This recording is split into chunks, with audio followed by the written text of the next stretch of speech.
the wine glass shattered against the kitchen wall, its crimson contents splattering like blood across the cream-colored paint. My hand trembled, the stem still clutched between my fingers, as Sarah's words echoed in my skull. "You don't deserve any gift." Her voice had been sharp, venomous, slicing through the quiet of our anniversary dinner. The air in our cramped apartment felt thick, suffocating, as if the walls themselves were closing in to witness my humiliation. I stared at the jagged shards on the floor, glinting under the fluorescent light, and felt something inside me fracture just as violently. Sarah stood across the room, her arms crossed, her lips a tight line. Her hazel eyes, usually warm, were cold, glinting with something I couldn't name. Anger, yes, but something deeper, something that made my stomach churn. "You're overreacting, Mark," she said, her voice softer now, but not kinder. "It was a joke. Why do you always take everything so personally?" A joke. The word felt like a slap. I wanted to scream that jokes don't draw blood, that they don't make your chest ache like a bruise you didn't see coming. Instead, I grabbed my jacket from the chair, the leather creaking under my grip. "I need air," I muttered, my voice barely audible, and stormed out, the door slamming behind me. The hallway smelled of stale cigarette smoke and regret. And as I descended the creaking stairs, her words looped in my mind, each syllable a fresh cut. "You don't deserve any gift." Outside, the city was alive with noise, car horns, distant laughter, the hum of neon signs flickering in the October drizzle. I pulled my jacket tighter, the cold seeping into my bones as I walked aimlessly down the cracked sidewalk. My phone buzzed in my pocket, but I ignored it. Probably Sarah, texting some half-hearted apology to smooth things over. Or maybe not. Maybe she meant it. Maybe I didn't deserve anything.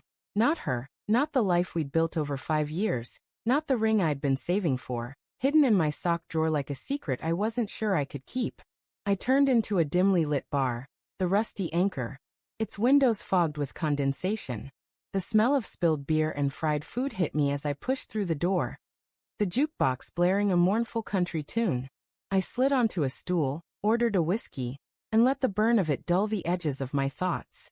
That's when I saw her, Lila, Sarah's best friend, sitting at the far end of the bar. Her dark hair caught the light, and her smile was too bright, too knowing, as she raised her glass in my direction. "Rough night," Lila called, her voice cutting through the bar's din.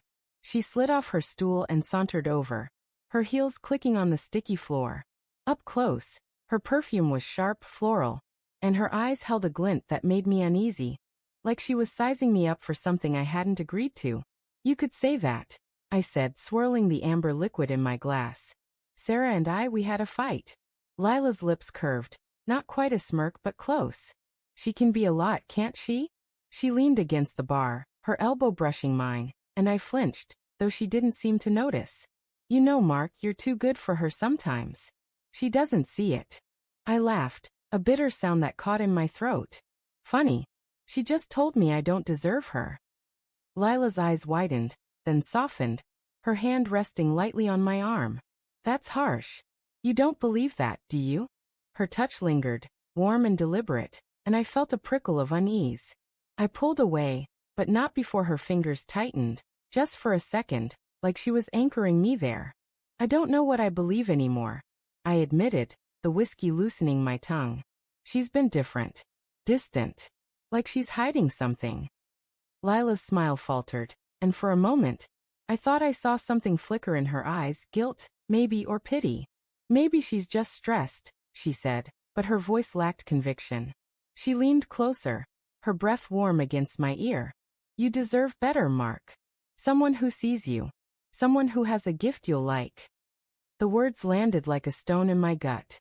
I turned to her, searching her face for meaning, but her expression was unreadable, a mask of sympathy and something else, something that made my pulse quicken. "What's that supposed to mean?" I asked, my voice low, almost a growl. She laughed, a light, tinkling sound that felt wrong in the smoky bar. "Relax, I'm just saying you should treat yourself.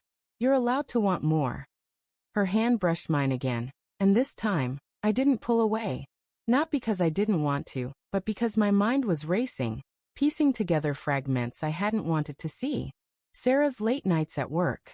Her phone always face down, buzzing at odd hours. The way she'd started locking the bathroom door when she showered, as if I might barge in and catch her at something. Small things easily explained away, until now. Lila's words, her touch, her too close presence. It all felt like a puzzle piece snapping into place, revealing a picture I wasn't ready to see. "Let's get out of here," Lila said, her voice soft but insistent. "Grab some coffee, talk. You look like you need it." I hesitated, my instincts screaming to walk away, to go home and face Sarah, to demand answers. But the whiskey, the hurt, the nagging doubt, they pushed me forward. "Sure," I said, the word tasting like ash. We ended up at a 24-hour diner, the kind with flickering fluorescent lights and coffee that smelled faintly of burnt rubber. Lila sat across from me, her hands wrapped around a chipped mug, her eyes locked on mine. The rain outside streaked the windows, blurring the world beyond, and I felt trapped in this moment in her gaze.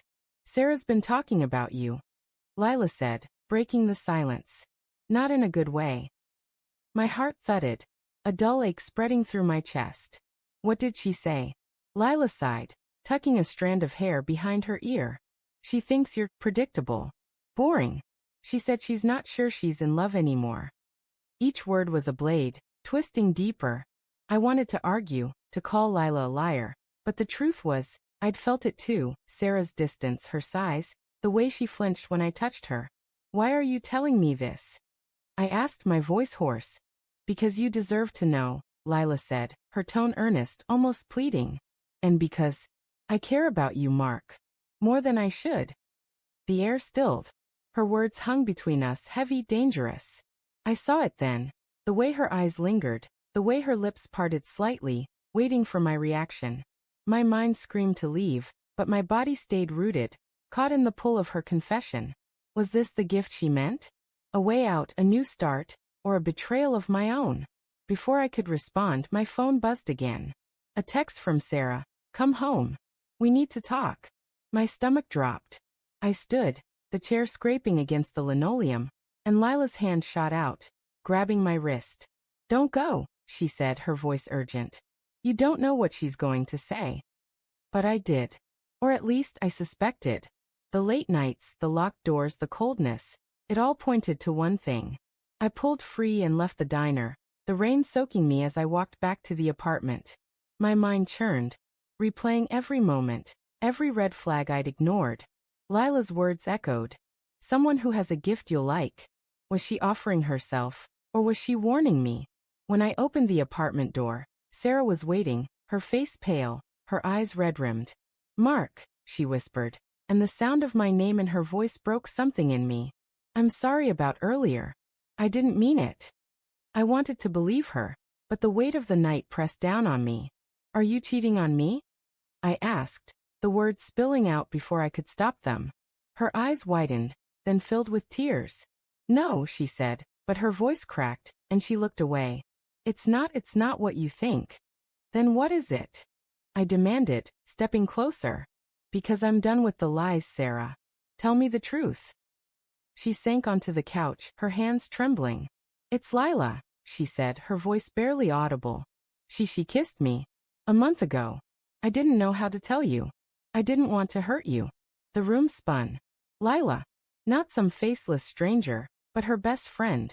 The woman who'd just sat across from me, offering cryptic promises, her hand on mine. My anger flared, not just at Sarah, but at myself.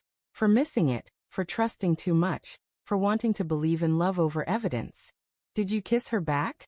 I asked, my voice shaking. Sarah's silence was answer enough. The room felt too small, the air too thin. I grabbed my keys and walked out again, her sobs following me into the night. Lila's face flashed in my mind, her smile, her touch, her words. A gift. A trap. A betrayal that cut deeper than I'd ever imagined.